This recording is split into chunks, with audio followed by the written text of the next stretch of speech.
নমস্কার, আমি অভিজিৎ। পুরবী নিউজে আপনাদের স্বাগত। শুরুতে দেখে নেব আজকে হেডলাইন। হাসনাবাদের একটি ব্রিজ নির্মাণের প্রতিশ্রুতি দিয়ে কোটি কোটি টাকা জলে ফেলেছেন রাজ্যেরই এক প্রাক্তন মন্ত্রী। নাম না করে গৌতম দেবকে কটাক্ষ সুব্রত মুখার্জি। বনগাঁ প্ল্যাটফর্মে একটি পরিত্যক্ত ব্যাগ থেকে উদ্ধার 1,44,00,000 টাকার বিরল প্রজাতির তক্ষক। কিংফিশার আল্ট্রা বেঙ্গল ফ্যাশন উইকে চোখ ধাঁধানো র্যাম্প ওয়ার্ক হলো কলকাতায়। গরু ছাগল নয়, খরগোশ ব্যবসায় প্রভূত লাভ দেখছেন ব্যবসায়ীরা। মাথাপিছু খরগোশ প্রতি লাভ দ্বিগুণ। 1947-48-এর স্মৃতি বিজড়িত ঘরে বসে 71-এর কাহিনী নিয়ে অজানা কাহিনী। চলে আসি বিস্তারিত খবরে। হাসনাবাদের একটি ব্রিজ নির্মাণের জন্য কোটি কোটি টাকা জলে ফেলেছেন রাজ্যের এক প্রাক্তন মন্ত্রী। তাকে জেলে ঢোকানো উচিত।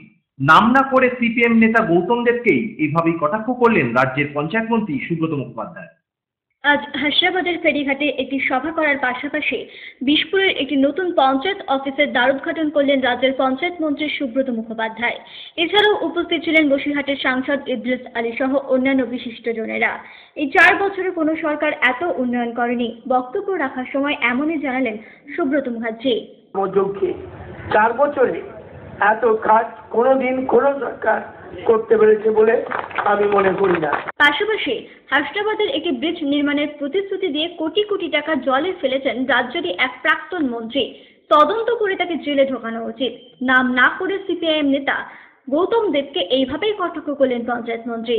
ব্রিজটা ভাঙা ব্রিজ পড়ে আছে, এটা কোনো সভ্য দেশে হয় না। অন্য দেশ যদি হতো তাহলে যে মন্ত্রী, প্রাক্তন মন্ত্রী এই কাণ্ডটা করে প্রায় 50 কোটি টাকা জলে ফেলেছেন ইছামতির জলে, তাকে গ্রেপ্তার করে জেলে ঢুকিয়ে দিত। যে কোনো দেশ টাকাটা তার অথবা আমার পৈতৃক সম্পত্তি নয়, এটা জনগণের টাকা। এই টাকা নিয়ে রাজনীতি করা যায় না। একদিকে আমি তো মুখ্যমন্ত্রীকে ফিরে গিয়ে বলবো যে এর একটা তদন্ত করা উচিত আছে। আমার দেখে অত্যন্ত কষ্ট লাগছিল। মানুষ কষ্ট করে যাতায়াত করেন, যদি ক্ষমতা না থাকে হয়তো আরো কয়েক বছর করতে পারে, কিন্তু এইভাবে ধাওতা দেওয়া এটা নজিরবিহীন। আর গরিব দেশে এটা তো আমি মনে করি ক্রিমিনাল অফেন্স, একটা পাপ বলে আমার নিজের ধারণা। মন্ত্রী আরো বলেন, খুব শীঘ্রই হাসনাবাদের বিভিন্ন জায়গায় বাড়ি বাড়ি আর্সেনিক মুক্ত পানীয় জল পৌঁছে দেওয়া হবে, আর তার কাজও শুরু হয়ে গেছে। আমাদের কাছে কথা দিচ্ছি যে আমি মুখ্যমন্ত্রীকে গিয়ে বলবো এবং আমি গিয়ে দেখতে চেষ্টা করব যে কত দূর এবং কিভাবে এটা স্যাংশন হয়েছে। তবে আসবার আগেই আমি গতকাল থেকে আধিকারিকদের কাছ থেকে প্রশাসনিক স্তরে খবর নিয়েছি এবং অ্যাপ্রুভাল হয়ে গেছে, কাজ ওপার থেকে শুরু হয়ে গেছে, ডিপিআর হয়ে গেছে। সুতরাং আমরা খুব দ্রুত এটা হয়ে যাবে বলে আমার দৃঢ় বিশ্বাস। পুরবী নিউজের জন্য তীর্থঙ্করের রিপোর্ট, হাসনাবাদ। বনগাঁ 1 নম্বর প্ল্যাটফর্ম থেকে আনুমানিক 1,44,00,000 টাকার বিরল প্রজাতির তক্ষক উদ্ধার করলো বনগাঁ রেল পুলিশ। আজ সকালে আনুমানিক 12টা নাগাদ বনগাঁর 1 নম্বর প্ল্যাটফর্মে একটি পরিত্যক্ত ব্যাগ পড়ে থাকতে দেখে বনগাঁ জিআরপিতে খবর দেন যাত্রীরা। তখনই রেল পুলিশের একটি বিশেষ দল ওই ব্যাগটি উদ্ধার করলে তার মধ্যে থেকে বিরল প্রজাতির 36টি জীবিত এবং 6টি মৃত তক্ষক উদ্ধার হয়, যার আনুমানিক বাজার দর 1,44,00,000 টাকারও বেশি। ওই তক্ষকগুলি পাইনিটেলস লাইজিয়ার প্রজাতির বলে অনুমান করা হচ্ছে। মূলত তক্ষকগুলি মরুভূমি অঞ্চলে পাওয়া যায় এবং এই তক্ষকগুলি বিভিন্ন কোম্পানির ওষুধ তৈরির কাজে ব্যবহৃত হয় বলেও জানা গেছে। কি করে এই ব্যাগ ভর্তি তক্ষকগুলি বনগাঁয় পৌঁছলো তার তদন্তে নেমেছে পুলিশ। তক্ষকগুলিকে বনগাঁর বন দফতরের হাতে তুলে দেওয়া হয়েছে বলেও জানা গেছে। পুরবী নিউজের জন্য অনিন্দ পাত্রের report. Kingfisher ultra Bengal fashion উইকে অগ্নিমিত্রা পালের মাসলিন ডিজাইন এবং সর্বরী দত্তের ক্লাসিক্যাল কালেকশনের মধ্যে দিয়ে মন মাতানো ফ্যাশন উইক হলো কলকাতা।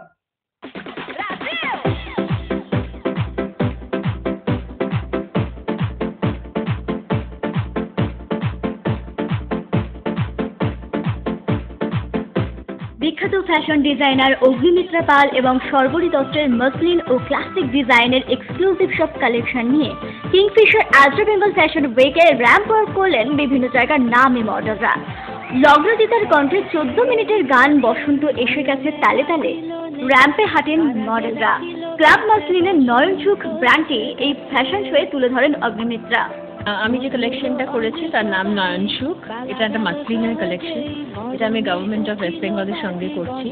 ক্লাব মাসলিন এটার ব্র্যান্ডিং, আব্দুমিত্রা Pal for club muslin. Basically মাসলিনই পুরো কালেকশনটা। কালারে আছে, সাদার মধ্যে আছে, শাড়িতে আছে।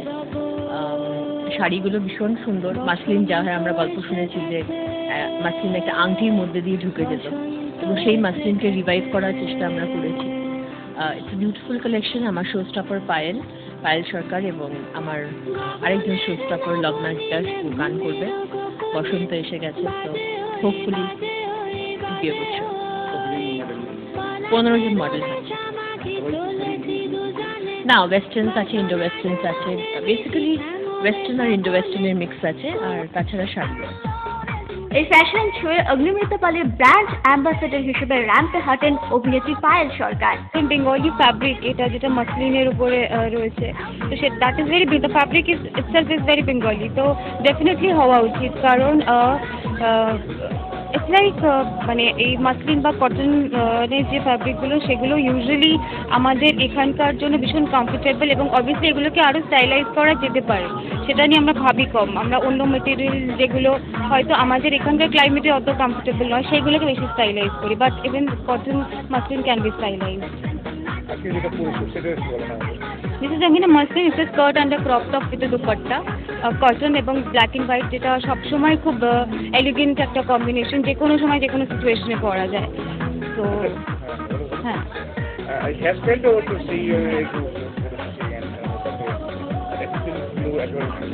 হ্যাঁ, অল আর ভেরি লাইক ভীষণ আর্দি একটা ব্যাপার পুরোটার মধ্যে ছিল, তো সেটাই রাখার চেষ্টা ছিল, সেটাই আশা করা হচ্ছে। অগ্নিমিত্রা নয়ন সুখ কালেকশনের র্যাম্প ওয়ার্ক টাইমে ব্যাকগ্রাউন্ড সংটি নিজের কণ্ঠে গান লগ্নজিতা, আর এটা তার কাছে খুব বড় অ্যাচিভমেন্ট বলেও জানান এই গায়িকা। আমরা যখন জেনারেলি লাইভ শোতে পারফর্ম করে থাকি তখন আমাদের স্টেজ আর অডিয়েন্সের মধ্যে একটা দূরত্ব থাকে। এখানে দেখলাম র্যাম্পের একদম পাশেই দাঁড়িয়ে আছে, বসে আছে, তো আমার খুব মজা লেগেছে। এবার প্রথমবার বলে একটু কনফিউজ হয়ে গেছিলাম, পরের বার থেকে নিশ্চয়ই বেশ হাতটা নাড়বো বলে আমি ঠিক করেছি।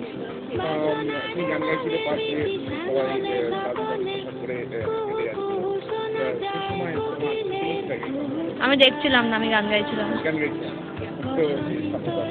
আমার কাছে এটা খুব ইম্পর্টেন্ট ছিল, এটা এত বড় একটা ফ্যাশন উইক, তার মধ্যে এত বড় একটা fashion show, Agniveer fashion show, এবং সেখানে 14টা মিনিটই আমাকে ডেডিকেট করা হয়েছে, আমারই গান বেজেছে 14টা মিনিট, সেটা আমার কাছে খুব ইম্পর্টেন্ট একটা অ্যাচিভমেন্ট। অন্যদিকে সর্বরী দত্তের ক্লাসিক ব্রাইডাল কালেকশন পরে র্যাম্প ওয়ার্ক করেন কিংফিশার আলট্রা বেঙ্গল ফ্যাশন উইকের ব্র্যান্ড অ্যাম্বাসেডর অরিজিৎ দত্ত।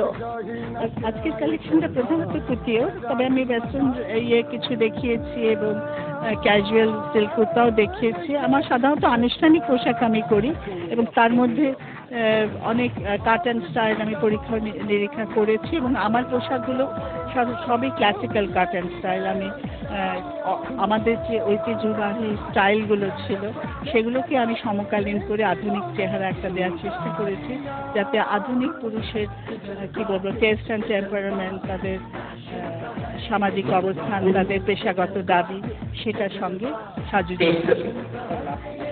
হ্যাঁ, ওটা একটা মানুষের ইন্টারেস্টিং করার জন্য একটা কাপলকে দেখানো। আসলে আমার বডি আমার মডেল, কিন্তু সেটাকে আর সম্পূর্ণ করা হচ্ছে একটি মেয়েকে দিয়ে, যাতে বিয়ের পোশাক হিসেবে, ওয়েডিং পোশাক হিসেবে এটা প্রতিষ্ঠিত করা যায়। সব মিলিয়ে 11 থেকে 13 সেপ্টেম্বর পর্যন্ত মুম্বাইয়ের সাথে টক্কর দিয়ে এক অনবদ্য ফ্যাশন শো হলো কলকাতায়। পূর্বী নিউজের জন্য দীপ রায় রিপোর্ট, কলকাতা।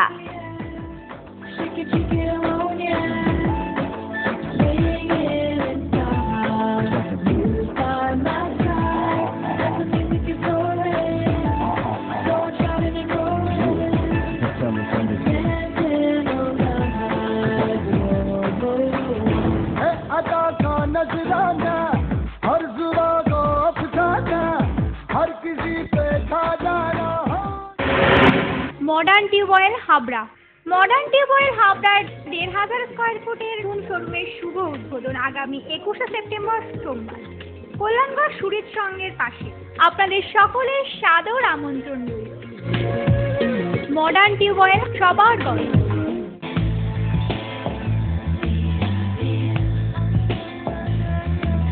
ঘরোয়া পরিবেশ,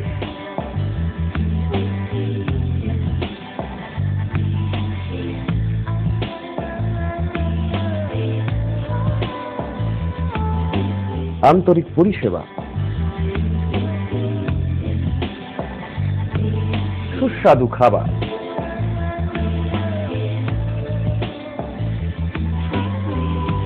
Rajnandini hotel and restaurant, fresh, fast, tasty. Post office road, Habra. Phone number 9735700099। মহিলা, পুরুষ ও ছোটদের সকলের সব ধরনের পোশাকের একটাই ঠিকানা, লুক লাইফ। প্রত্যেক কেনাকাটায় পাবেন আকর্ষণীয় উপহার।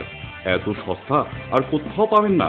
তাই এখন থেকে জেন্টস, লেডিস এবং কিডসের সব ধরনের ফ্যাশনেবল পোশাকের কেনাকাটা করুন শুধুমাত্র লুক লাইফ থেকে। লুক লাইফ, পিএল মেডিকেল গলি, হাবড়া, পুরনো ইলেকট্রিক অফিসের পাশে। বিয়ের বেনারসি একমাত্র সেরা প্রতিষ্ঠান দেবশ্রী। শাড়ি আর চুড়িদারের অফুরন্ত আকর্ষণীয় সম্ভার। দেবশ্রীর পোশাকেই আপনার ব্যক্তিত্ব। শাড়ি জগতের রূপকথা দেবশ্রী। দেবশ্রীতে আসুন, শাড়ি পছন্দ করুন। সজ্জাদ্রব্যের অনবদ্য সম্ভার। নামি দামি কোম্পানির সুটিং, শার্টিং, চুড়িদার, থ্রি পিস, পছন্দের ব্র্যান্ড, স্টাইলিশ পোশাক সব এখন আপনার হাতের মুঠোয় দেবশ্রীতে। এছাড়াও আমাদের রয়েছে সুদক্ষ কারিগর। শার্ট, প্যান্ট, সাফারি, ব্লেজার ও চুড়িদার অতি যত্ন সহকারে তৈরি করা হয়। আকর্ষণীয় শাড়ির কাউন্টার। হাবড়ায় সবচেয়ে বড় দোকান দেবশ্রী। কেনাকাটায় রয়েছে আকর্ষণীয় উপহার।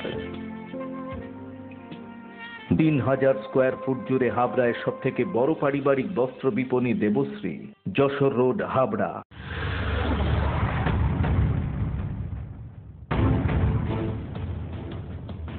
পুরবী নিউজ আপডেট সবার আগে।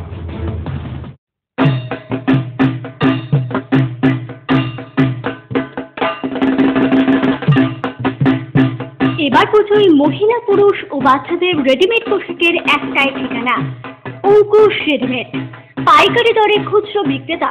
রেডিমেডের বৈচিত্র্যে অঙ্কুশ রেডিমেড, হাবড়া বাজার, 1 নম্বর গলি, নিউ মার্কেট।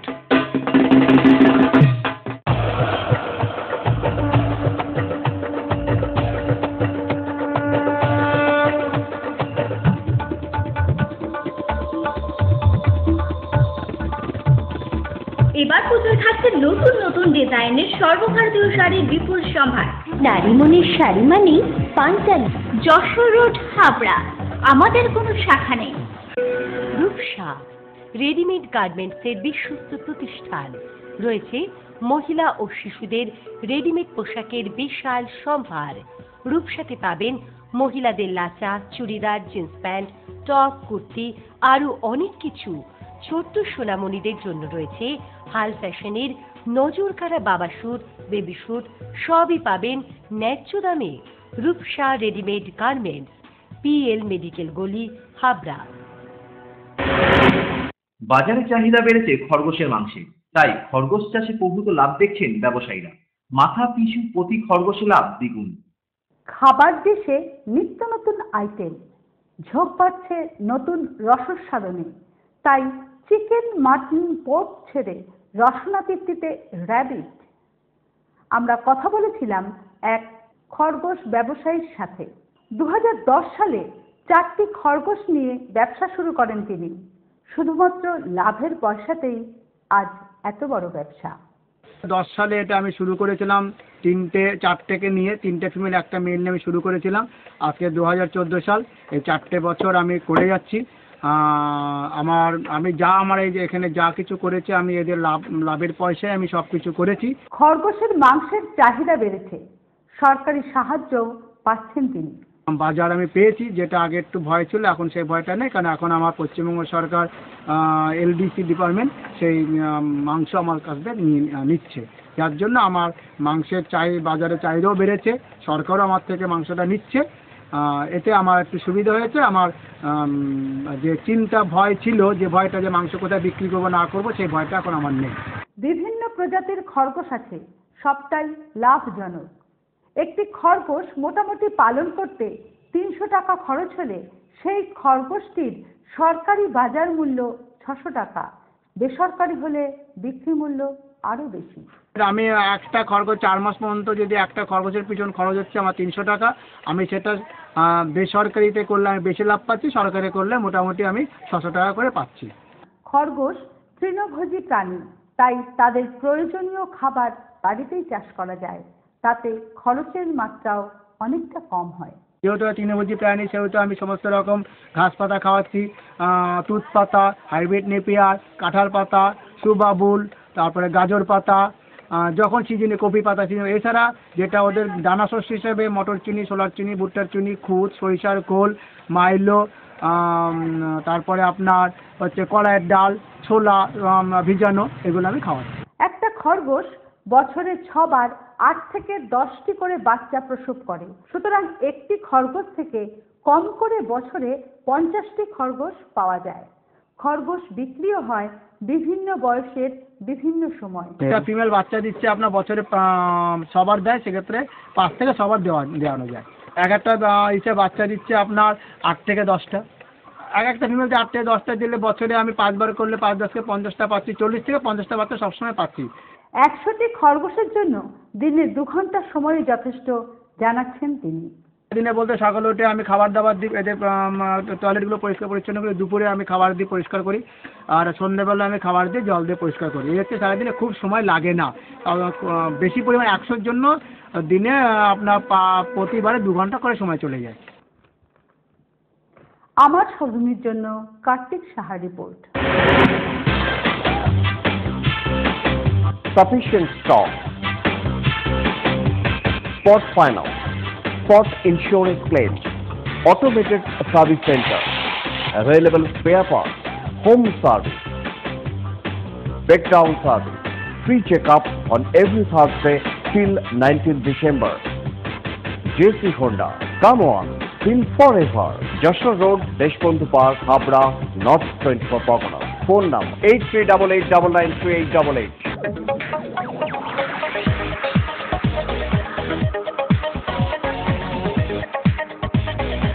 কল্পনা স্টোর, রেমন্ডস, ভিমল, স্যানকো, অরবিন্দ ও ব্রাজিলের মতো নামি দামি কোম্পানির শুটিং শাটিং এর পাইকারি ও খুচরো বিক্রেতা। কল্পনা স্টোর অভিজ্ঞ টেলার দ্বারা প্যান্ট, শার্ট ও স্যুট এবং মহিলাদের সালোয়ার, কুর্তি ও চুড়িদার আধুনিকতার সাথে তৈরি করা হয়। Kalpana store, Jessore road, Habra.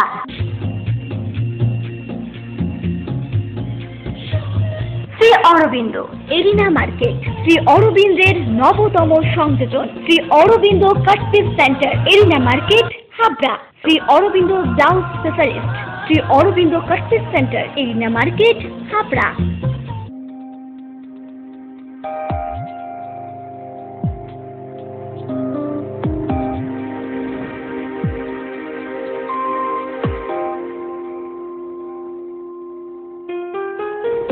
Majumdar jewellers, শুধু সোনা নয়, 30 বছরের পরম্পরা।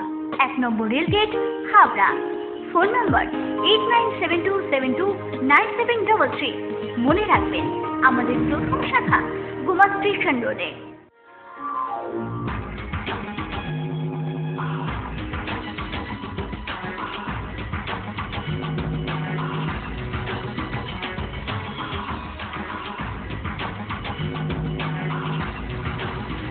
পুরুষদের এক্সক্লুসিভ ফ্যান্সি রেডিমেড পোশাকের ঠিকানা চ্যালেঞ্জার। চ্যালেঞ্জার আধুনিক পুরুষের জন্য, হাবড়া বাজার 1 নম্বর গলি। অশোকনগর পৌর এলাকার কিছু কিছু অংশ 1947 সালে ছিল ব্রিটিশদের আবাসস্থল। 71-এর মুক্তিযুদ্ধে এই আবাসস্থলে আশ্রয় নিয়েছিল গৃহহীন বাংলাদেশিরা। আজকের অজানা কাহিনীতে তারই কিছু অংশ।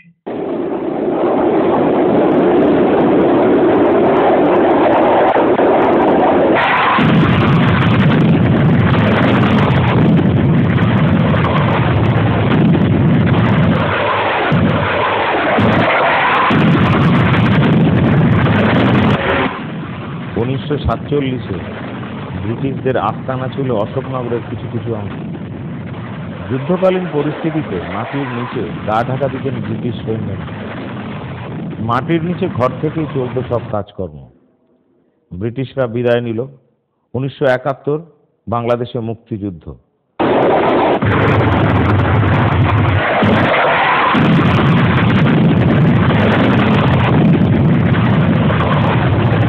বাংলাদেশের মানুষের পাশে এসে দাঁড়ালো ভারতবর্ষ তথা পশ্চিমবঙ্গ। প্রাণ ভয়ে পালিয়ে আসা গৃহহীন মানুষেরা ঠাঁই পেল অশোকনগরের ব্রিটিশদের তৈরি এই ঘরে। রিফিউজি ক্যাম্প তৈরি হলো, শান্ত হলো বাংলাদেশ, যে যার জায়গায় ফিরে এলো। সেই সময় থেকেই মাটির নিচে সেই ঘরে আজও বসবাস করছেন কমলা দত্ত। চারিদিকে জঙ্গল, মাটির নিচে 6টা ঘরের একটিতে আশ্রিতা ছিলেন কমলা দেবী। বয়সের জীর্ণতায় ঠিকমতো বলতে পারেন না নিজের বয়স, তবে সেদিনের কথা তিনি আজও ভোলেননি। চাষ, বাংকার, মিলিটারি, হিন্দুস্তান, পাকিস্তান বারবারই উঠে এলো তাঁর কথায়। যে 7টা ঘর আছে, ওই 7 ঘরের এক খোপে আমরা থাকলাম একটা করে। হ্যাঁ, ওখানতে থাকে। তারপরে আমরা কয় ঘর আসার পরে নরেন দত্তরা তখন আসে নাই, কেউ এদিকে লোকই নাই, শুধু পুকুর বিঘাটা কিচ্ছু দেখা যায় না। আর তারপরে তোমার জ্যাঠা আসলো, তোমার কান্তিবাবু আসলে আসে আমাদের কয়টা নরেন দত্তরের কয়টা বোন ছিল, আমাদের একটা মহিলা সমিতি গঠন করে এই আস্তে আস্তে আস্তে আস্তে। আর তারপরে সেই লরি ভর্তি করে করে রিফিউজি 5-7 দিন পরে, আমরা আসার 5-7 দিন পরে একটা রুমের মধ্যে 2 ফ্যামিলি ঢুকাই দিতে লাগলো। তখন একটি ফ্যামিলি সব আসতে লাগলো বাংলাদেশ। সবাই মিলে বলছি এই মাটির তলের ঘর আছে, চলতে আমরা একটু দেখে আসি। সেই ম্যালেরিয়া গাছ ভর্তি, এনে তো গাছ দেখালি কিচ্ছু নেই, মাছ শুধু কাশু বল আর ম্যালেরিয়া গাছ। সেই ঘুরতে ঘুরতে ওই পথে যাইয়ে ওই পাশের দরজা, ওই দরজা দিয়ে ঢুকলাম। দেখি ঘরের মধ্যে একটু একটু জল আর একটু ইট ফিট একখানা আছে, তাছাড়া আর কিচ্ছু নেই। আর শুধু জঙ্গলের মধ্যে এই ঘরটা। তারপরে সেই দেখে আমরা চলে গেছি। পরে যখনই এইখানে প্লট স্যাংশন হইল, তখন আমাদের এইটে 1454 নম্বর প্লট, এইটা আমাদের ছিল, এইটা আমাদের 1454 নম্বর। হ্যাঁ, তার মধ্যে এই ঘরটা পড়ে গেল 10 কাঠার মধ্যে। আমার বয়স হলো যে তোমার আমার বয়স হবে এই 69 বছর থেকে, 79 বছর থেকে হবে।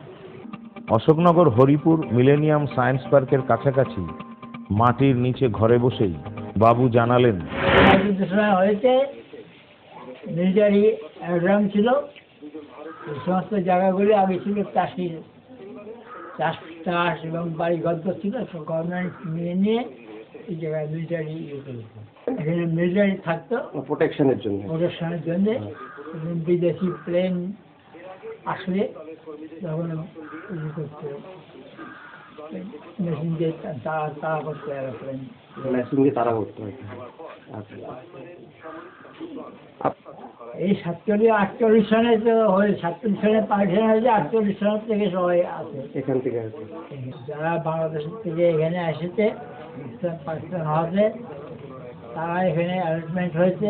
আগে আসে ইয়েটা ছিল, কেউ বাণীপুর, কেউ মানে মিলিটারি, মানে এগুলো সেগুলো হচ্ছে ক্যাম্প করেছিল, রিফিউজি ক্যাম্পের পরে তারপরে এখানে অ্যারেঞ্জমেন্ট করে দিয়েছে 10 কাঠা করে প্লট। এই বর্তমান প্রজন্মের হাবড়া অশোকনগর যুব সমাজের কাছে ইতিহাস স্মৃতি বিজড়িত এই অঞ্চল আজও বোধহয় অজানা। ইতিহাস অনুরাগী ছাত্রছাত্রীরা একবার খোঁজ নিলে নিশ্চয়ই পেয়ে যাবে অজানা অতীতের কাহিনী, 47-48 কিংবা 71-এর মুক্তিযুদ্ধ। পূরবী নিউজ এখনকার মতো এই পর্যন্ত। আপনারা দেখছেন পূরবী বাংলা, এগিয়ে চলেছি।